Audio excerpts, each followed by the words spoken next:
Hey, what's up, YouTube? My name is Matt Modi. I'm a content producer and betting analyst for OddsJam.com, and I'm here to talk to you about an insane sports betting strategy called middle betting. I'm about to use my ESPN 30 for 30 voice and say, what if I told you you could place a bet on both sides of the same exact play, but somehow win both bets? That is exactly what middle betting is doing.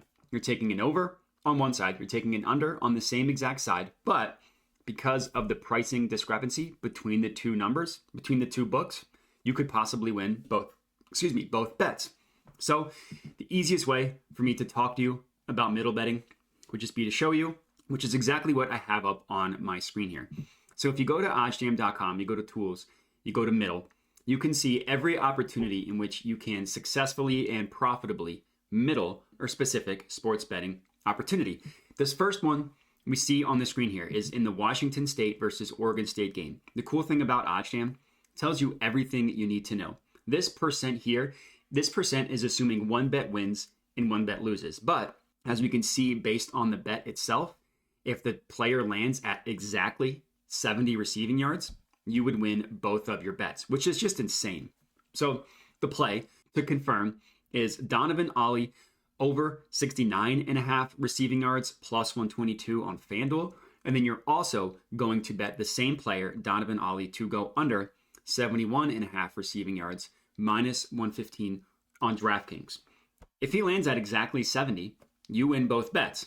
But, and you can use this calculator here to do the math for you. Let's say only one side of the bet wins. Then that's the most likely scenario, right? Like it's a very specific number for him to land at exactly 70. It's not crazy. 70 receiving yards is a very normal number, but it's unlikely that he lands at exactly that number. So what happens if he goes over or if he goes under? Well, OddsJam does all that work for you. So let's say you bet $100 on the over 69.5 side. If that bet wins, so actually let me back up. So if you were to bet $100 on Donovan Ollie to go over 69.5 receiving yards, you would risk 100 to profit $122 to get a payout of $222. On the other side of it, you would bet Donovan Ollie to go under 71.5 receiving yards. You would risk about $118 to make the same exact payout. So the total sum of the transaction here, you are risking $218 to get at a minimum a payout of $220, which gives you at a minimum of a profit of $3.26. Now, what happens if both of them win? You get a payout of $444. It's insane. Middle betting, if you have a lower bankroll and you are middle betting, you can guarantee a profit, right? If one of them hits, doesn't matter. If one loses, you're still going to guarantee a profit. But in the off chance that it lands exactly in the middle, you could win both bets and increase your bankroll by a dramatic amount. So middle betting is a really good way, like I said, to build up your bankroll. If you're not quite ready, you're learning positive expected value betting, you're not quite ready to risk the variance that comes with just betting on one side, you could bet both sides from middle betting and just literally double your bankroll possibly on one given bet if you get lucky and win both sides. There's also a scenario where you can middle bet and have a higher chance of winning both your bets, but the percent, if only one bet hits, obviously won't be as high. So we see another player receiving yards in another college game, Cam Camper over 89.5 receiving yards plus 130 on FanDuel.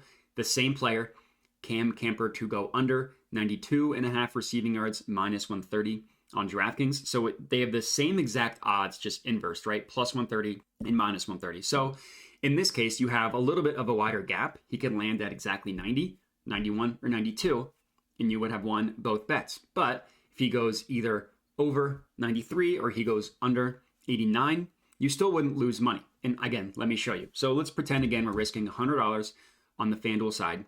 If you bet $100 and he wins the FanDuel bet, you will get a profit of $130, a payout of $230. If you bet the under 92.5, $130 at minus 130 odds, you would profit $100. So again, you are risking you're risking $130 for a profit of $100, total payout of $230. So in this case, your total risk is going to be 230. Your total payout is also going to be 230 if one bet wins and one bet loses. So in this case, at least you didn't lose any money. So you increased your probability of winning both bets, but the payout, or the other side of that, is you're not guaranteeing a profit like you are on this first one. But that doesn't mean necessarily one is better than the other. Why not place just both sides of it, or both bets, I should say? So 4 bets total. Why not place both middle bets?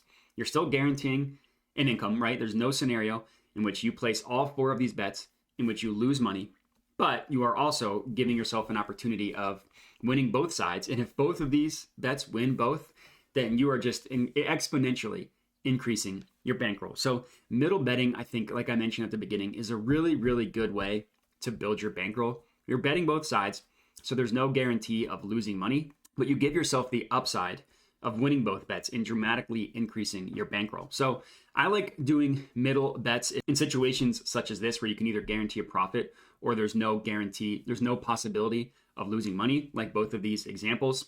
So go to oddsjam.com, check out the middle betting tool, start placing middle bets yourself, and start profiting betting on sports. But that's going to be it. So hopefully this video made sense in terms of the middle betting strategy and what middle betting is, why it's such an insanely profitable betting strategy. If you have any questions, please don't hesitate to reach out. You can hit me up at matthew@oddsjam.com. You can also comment on the video with your feedback that way, but that is going to be it. So I appreciate you guys watching, and have a good one.